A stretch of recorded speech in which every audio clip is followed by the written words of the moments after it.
날마다 솟는 샘물과 함께하는 오늘의 큐티 시간입니다. 1월 12일 화요일 오늘의 말씀은 사도행전 3장 11절로 18절까지의 말씀입니다.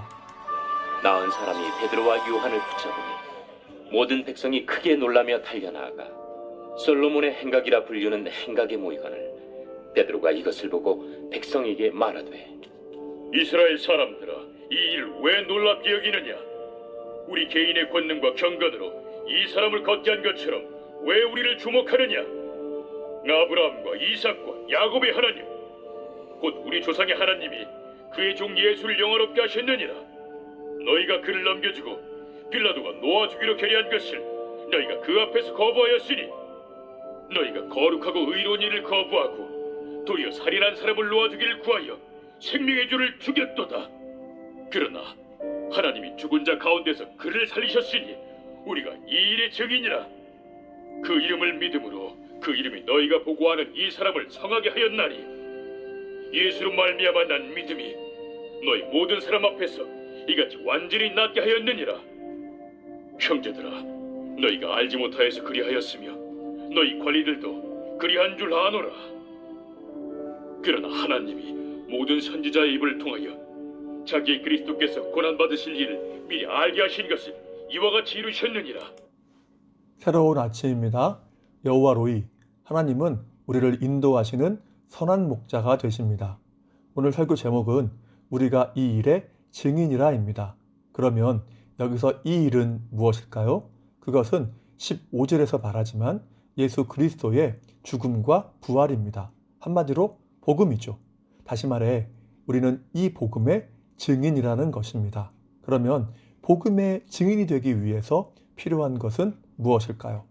자, 세 가지 정도로 은혜를 나누어 보는데요. 첫 번째는 이것입니다. 예수 그리스도만을 드러내는 것입니다. 12절에 보면 베드로는 왜 우리를 주목하느냐라고 하죠. 지금 사람들은 베드로와 요한을 주목하여 보고 있습니다. 왜입니까? 그것은 3장 전반부를 보면 베드로와 요한이 나면서부터 걸어본 적이 전혀 없는 자를 일으켜 세우고 걷게 하는 이적을 행했기 때문입니다. 사람들은 이것을 놀랍게 여겼고 이러한 이적을 행한 베드로와 요한을 경이로운 눈길로 우러러보고 있는 것입니다. 이에 대해서 베드로는 왜 우리들을 주목하느냐라고 말하는 것이죠. 자, 그러면서 베드로의 말이 무엇입니까? 이 이적이 자신들의 권능과 경건으로 한 것이 아니라는 것입니다. 그러면 누가 했다는 것입니까? 13절부터 언급되지만 사람들이 십자가에 못 박아 죽인 예수 그리스도께서 하셨다는 것입니다. 웬만한 사람 같으면 이런 이적이 나타난 것은 내 믿음이 이렇게 좋고 대단한 영적 능력이 있기 때문이라고 하면서 은근히 자기를 자랑하고 나타내고 하나님의 영광을 가로챘을 것입니다. 그러나 베드로는 자신은 아무것도 아니라고 하면서 자기를 보지 말라고 말한 것입니다. 그러면 누구를 보라고 이야기하는 것입니까? 이 모든 이적의 원천이신 예수 그리스도께 주목하라는 것입니다. 요한복음 3장 30절에서 세례 요한도 고백하지 않습니까? 그는 흥하여야 하겠고 나는 쇠하여야 하리라. 그는 자신이 그리스도가 아니라고 하면서 오직 주님이 드러나기를 소망했죠. 얼마든지 자기를 높일 수 있었지만 오히려 그것을 거부한 것입니다. 왜일까요? 내가 드러나면 그리스도가 드러나지 않기 때문입니다. 참으로 문제는 오늘날 수많은 그리스도인들이 자신을 드러내는 자신의 증인으로 살아가고 주님의 자리에 서서 살아간다는 것이죠. 물론 내가 나를 드러내면 주님은 얼마든지 다른 방법으로 자신을 드러내실 수 있습니다. 그러면 나를 통해서는 결코 주님이 드러나지는 않는다는 것이죠. 그래서 우리는 나를 드러내려는 교만과 자랑을 꺾어야 합니다. 그리고 그리스도를 세상이 보게 하는 일에 집중해야 하죠. 그럴 때에 우리는 복음을 증언하는 증인의 사명을 온전하게 감당할 수 있는 것입니다. 그러한 은혜가 여러분의 삶에 충만하기를 주님의 이름으로 축복합니다. 자, 두 번째입니다. 복음의 증인이 되기 위해서 있는 사실 그대로를 전해야 합니다. 여러분, 증인의 역할이 무엇입니까? 법정에 서서 어떤 사고나 사건에 대해서 보고 들은 것을 그대로 전하는 것입니다. 만약 없는 일을 꾸며내서 증언하면 위증으로 처벌을 받죠. 그런 면에서 본문 13절에서 15절을 보면 베드로는 있는 사실 그대로를 진술하고 있습니다. 증인의 역할을 감당하고 있는 것이죠. 뭐라고 합니까? 먼저 그들의 악한 죄악을 지적하고 책망하고 있습니다. 거룩하고 의로운 이, 곧 생명의 주를 그들이 죽였다는 것입니다. 이스라엘 사람들의 죄악을 사실 그대로 지적하며 책망하는 것이죠. 스데반 지사처럼 복음을 증거하다가 돌에 맞아 죽을 수도 있지만 생명의 위협 속에서도 그들의 죄악상을 그대로 증언한 것입니다. 그러면 그들이 죽인 이가 누구입니까? 13절에 보면 아브라함과 이삭과 야곱의 하나님을 언급하죠. 지금 베드로가 전하는 복음이 새로운 종교나 이설이 아니라는 것입니다.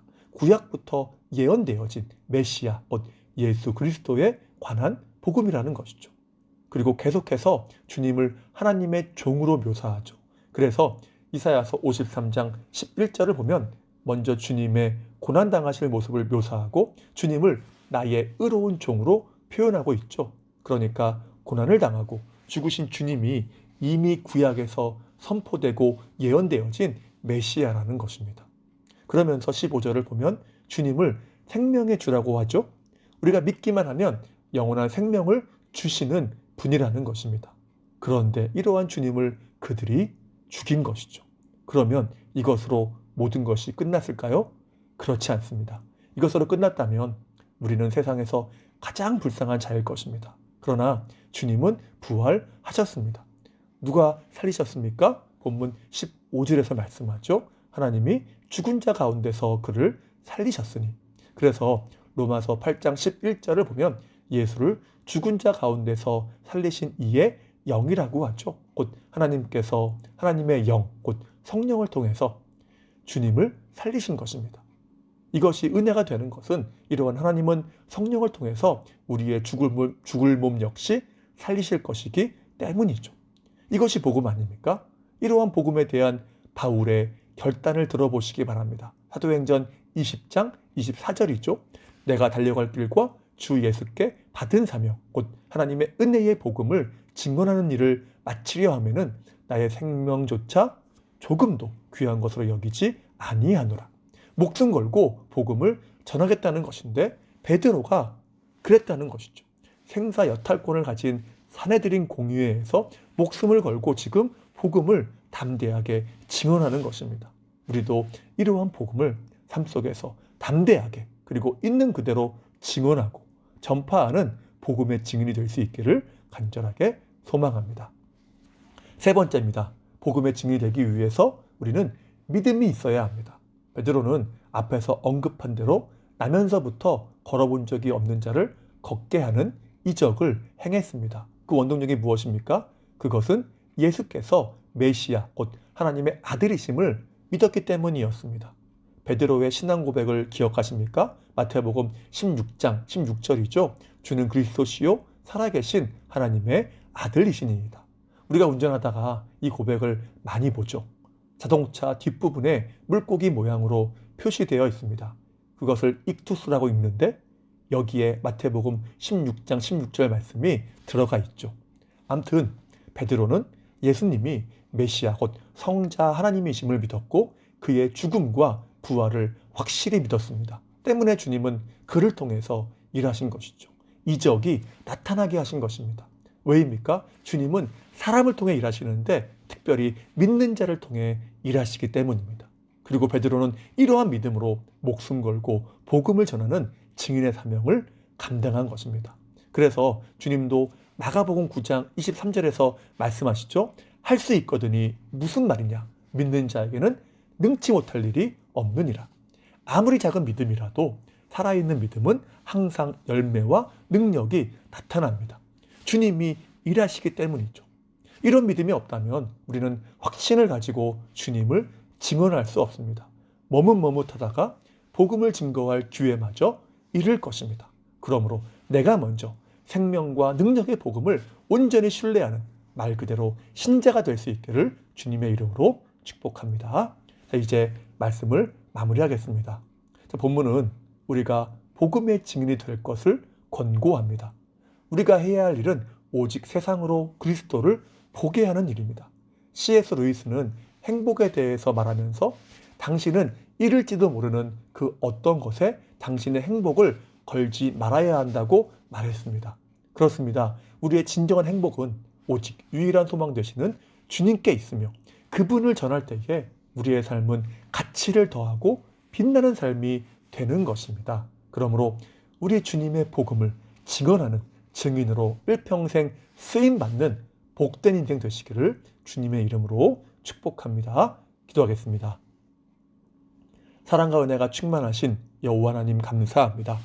하나님은 우리에게 천사도 흠모할 만한 귀중한 사명을 맡겨주셨습니다. 그것은 다른 것이 아니라 주님의 죽으심과 부활과 다시 오심을 증거하는 증인의 사명일 터인데 일평생의 삶 속에서 비록 부족하지만 그리스도 안에서 이 사명을 힘을 다해 감당할 수 있도록 도와주옵소서. 그러기 위해서 내가 죽고 내 안에 예수가 사는 역사가 나타나게 하시며 복음을 그대로 전할 수 있는 담대함을 주시고 또한 복음을 먼저 확신하게 하심으로 복음의 증인으로 살아갈 수 있는 우리의 복된 하루하루가 될 수 있도록 인도하여 주시옵소서. 오늘 하루의 삶을 의탁합니다. 지키시고 보호하시며 필요한 모든 것으로 채워 주시옵소서. 다시 한번 주님의 은혜를 간구하오며 예수님의 이름으로 기도하옵나이다. 아멘.